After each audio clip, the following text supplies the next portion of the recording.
Thank you. Thank you. What's up, William? Thank you. Thank you. Thank you, everyone. And I want to thank you. And I want to thank whoever drafted the city charter for getting us out early on this chilly New Year's Day. So thank you for that. I want to thank President Lee Pelton and Emerson and everyone at Emerson College for hosting us today. Thank you, Mr. President. You were great. Vice President Biden, thank you for your kind words, for your service to our country, and for your example of compassionate leadership and uncommon strength at a time when we surely need it. So thank you, Mr. Vice President.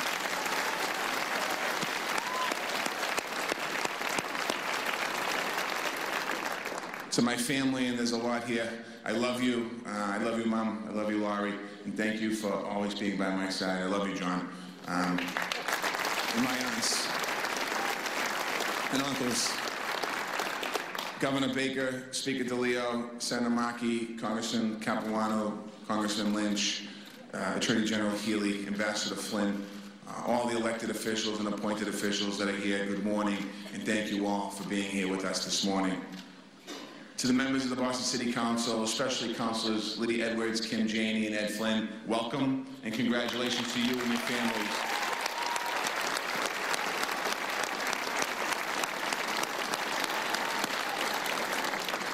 And I look forward to working with all of you as we move Boston's future forward, so thank you very much. To the first responders who worked late last night to keep us safe, as they do every night and every day, and to all of our city workers that are out there today, I want to say thank you as well for the great work you do.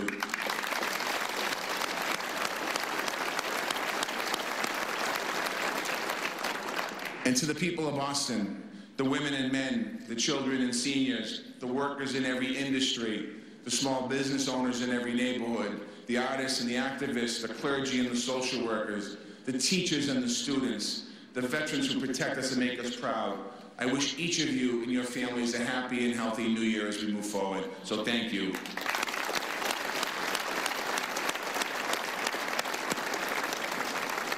Since 1630, Boston has been a refuge from religious persecution, from hunger and war and discrimination, and now also from climate change. From the first immigrants who set foot on the Shawmut Peninsula to the first students from Puerto Rico who stepped in a new classroom this fall. For nearly 4 centuries, Boston has been more than a place we share. It's been a hope that we bring. It's a determination that we show. It's the idea that Boston and America were built on. That if we listen to the truth, if we learn from our past, and if we lead in the spirit of service, then each generation can do better than the last in fairness, in goodness, as well as in health and prosperity, and we can be a power of example to the nation and the rest of the world.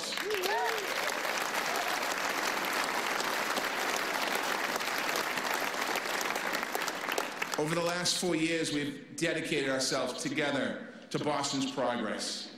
In a city where free public education began, we expanded its reach from pre-kindergarten to community college.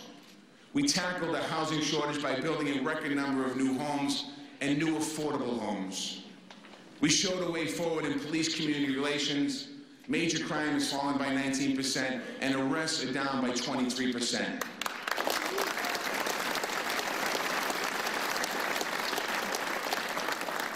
We prove that Boston's value create value, adding 80,000 new jobs, lifting small businesses in neighborhoods, and becoming a headquarters city in the global economy. With the new revenue from our growth and by modernizing city government, we've upgraded our schools, our parks, our libraries, our community centers, and all of these neighborhoods that the people in our neighborhoods cherish.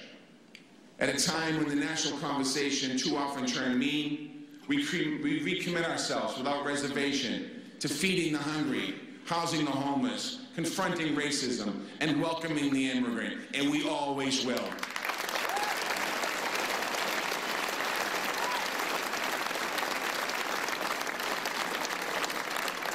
We are a proud city, but like many good Bostonians, we are not satisfied with the progress of yesterday. We know that there is much more work to be done. In 12 short years, Boston will churn 400. Whatever I'm doing in 2030, I want us to know that we did everything we could to make Boston better and make Boston stronger. That's why we worked together so much on planning in the last 4 years. And it's why we called it Imagine Boston 2030. We want to finish Boston's 4th century stronger and more united than ever. We want to take our city to new heights, but to do that, we must adapt to the idea of Boston to new challenges, from local streets to the global stage. We can be a city whose industry and innovation make the world a better place and provide good jobs in every neighborhood of Boston. We can be a city that heals the environment by opening our waterfront for all to enjoy. We can be a global capital of learning whose own young people know that they can change the world. In other words, we can be the city that's world-class because it works for the middle class.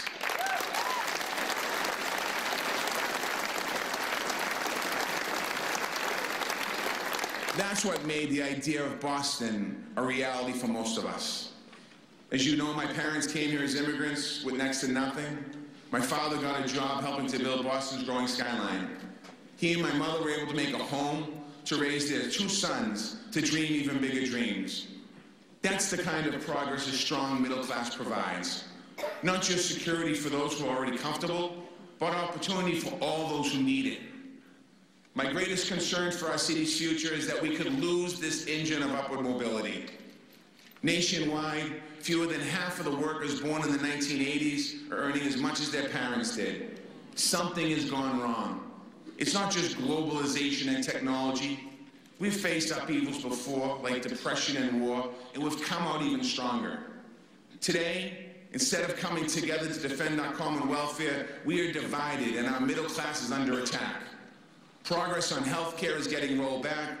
Taxes are shifting from the wealthy onto the backs of the working people. And there's talks of cutting Social Security and Medicare for our seniors. We see attacks on workers' rights, on women and immigrant and people of color who make up the majority of our working class city. These are efforts to break up and tear down the middle class that built America's prosperity and is building Boston's future. That's why we have stood up to fight back, and we have to keep fighting back.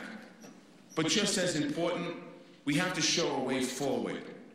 In my 2nd term, I will prioritize the fundamentals of the middle class opportunity in our world-class city. Strong 21st century schools, good jobs, affordable homes in safe neighborhoods, a better Boston for everyone.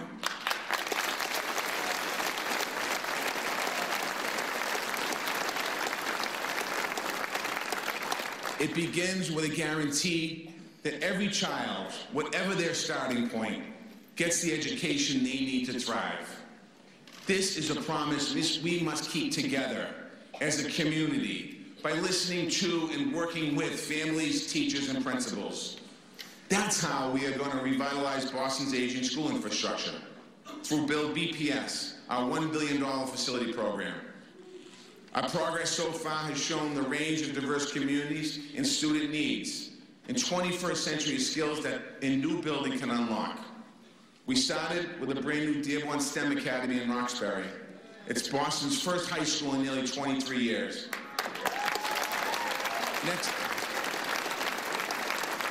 Next up is a state-of-the-art new school for Boston Arts Academy in the Fenway area.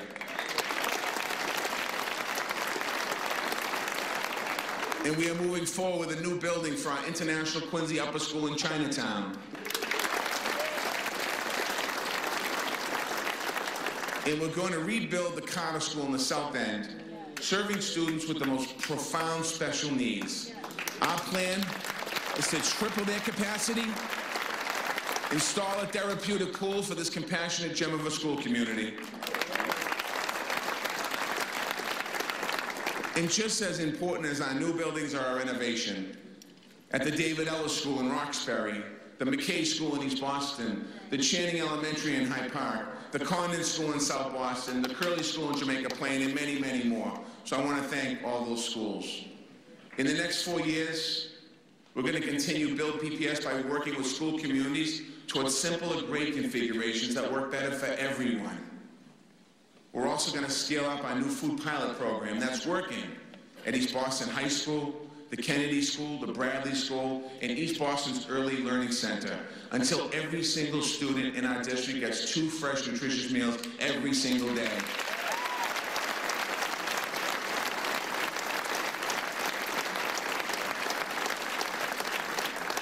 As we modernize our infrastructure, we're going to continue to strengthen the academic pathways through every single grade.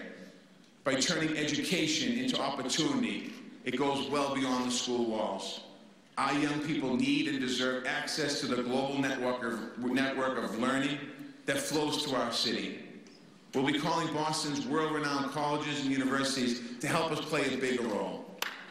In 2016, we can clap for this, in 2016, 710 residents were attending private colleges in our city on scholarships worth nearly $32 million.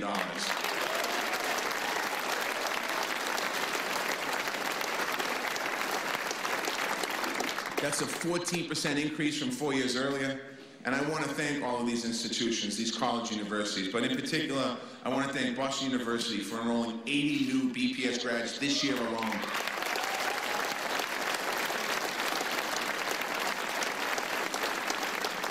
But I also ask our college universities, as good citizens, to do more. Come into more of our schools, admit more of our graduates. And by next year, I challenge all of you as a community to add 100 new full scholarships for Boston students in our city.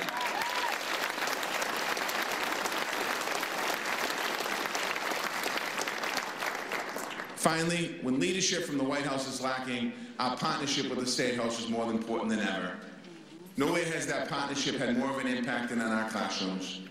But our success was built on a 2-part agreement: accountability and funding. And while student outcomes have kept improving, funding shortfalls are undermining our ability to go further. So we continue to advocate for fully funding charter school reimbursement called for by state law. And we will keep working with the legislature on our plan to fund universal pre-kindergarten with tourism taxes that are already being collected in the city of Boston.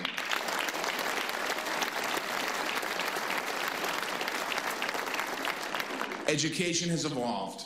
It's time for our partnership to evolve as well. Let's pull together to move our students, our city, and our state forward. And we need real pathways to lead real opportunity. That means good jobs that sustain families and strengthen our middle class. 4 years ago, we created an economic development cabinet to unify and strengthen our job-creating policies. This team has expanded small business supports in every neighborhood, has recruited industry leaders from around the world to bring new jobs to our city, and moved Bostonians up into the middle-class careers. Our Office of Workforce Development has trained nearly 3,000 Bostonians for good jobs with living wages.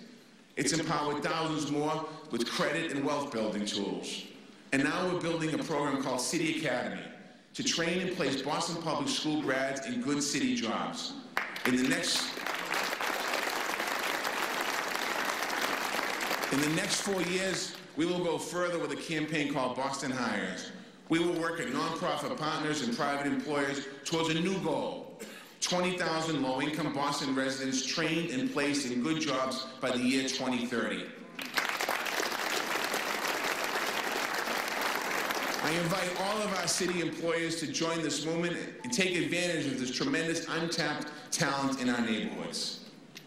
A strong education and a good job are the foundation, but housing is the key to long-term financial security.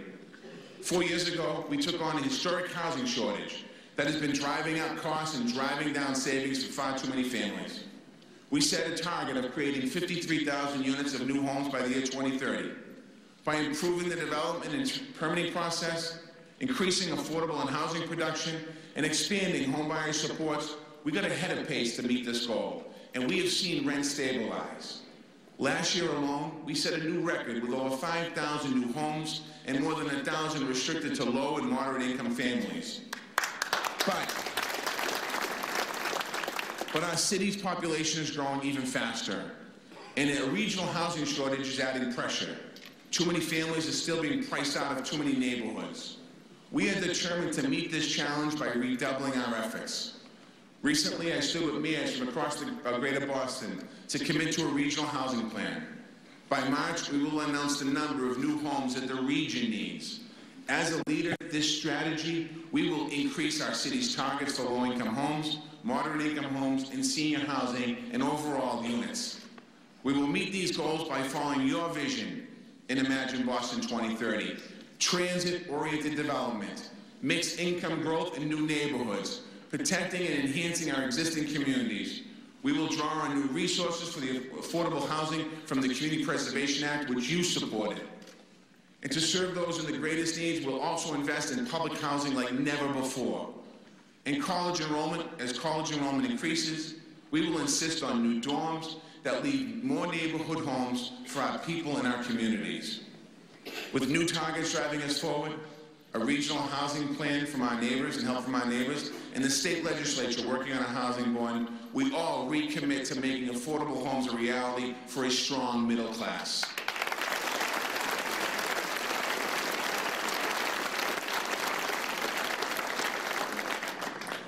Every single person deserves security, dignity, and hope. Those suffering from addiction and those experiencing homelessness are no less deserving than anyone of a place in our middle-class community. In 2014, for the safety of our most vulnerable residents, we were forced to close the Long Island Bridge. At the same time, we opened the door to long overdue reforms in how Boston provides human service for our region. I want to make one thing clear. The opioid crisis and homelessness are not the same. They each require a comprehensive response. That's why we created an Office of Recovery Services to expand access to treatment. Recovery requires a continuum of care, from detox to residential treatment to transitional housing to reclaim your life. For many people, including myself, Long Island played a vital role in Boston's landscape, and it will again. I pledge to you today that we are and we will rebuild the bridge back to Long Island.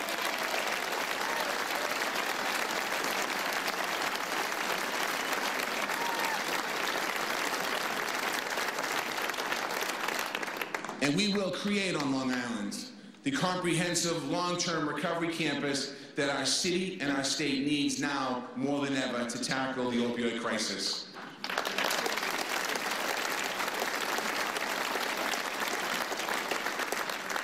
The closing of Long Island did something else. It finally brought homelessness out of the shadows. Instead of riding on a bus out to a shelter night after night for months and years on end, people need a permanent home, which supports as part of a community. They need housing first. That's the system we are moving towards. It's how we've housed nearly 1,300 formerly homeless people already in the city of Boston, and it's how we've ended chronic veterans homelessness, a challenge that Vice President Biden and President Obama gave the city of Boston. So we ended that in our city.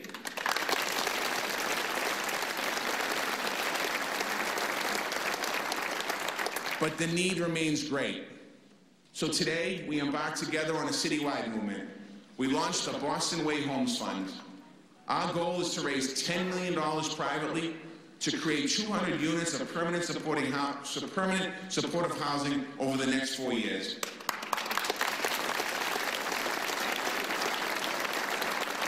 Pine Street Inn will provide the know-how, and Bank of America will start us off with a $250,000 donation.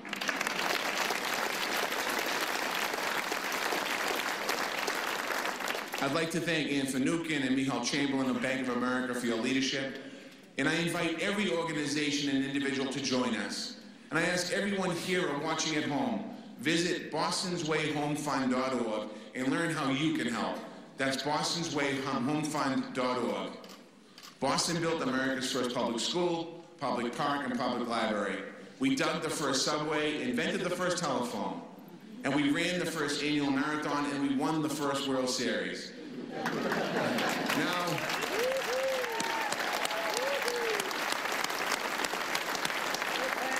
Now let's be the first major city to come together as a community and end chronic homelessness for good.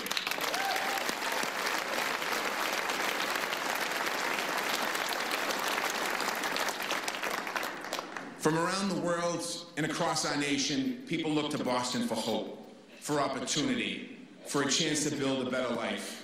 They make Boston their home. They become our middle class, they are us. And together, we live the idea that is Boston, the beating heart of a great city that is always moving forward. Today, we take another step forward together, mindful of our history as a city of purpose and progress, optimistic about our future, and determined to fulfill a vision that grows with each generation. We are more than a city on a hill with the eyes of the world upon us. We are a city built by all the people of the world as they turn hunger into hope, crisis into recovery, conflict into community. We are a city of neighborhoods that care, a city of second chances, a city of learning and healing, a city of courage and creativity, of heart and hope. We are one of the greatest cities of the world, and after nearly 4 centuries, our greatest days are yet to come. I want to thank you for being here this morning. God bless you. God bless the city of Boston.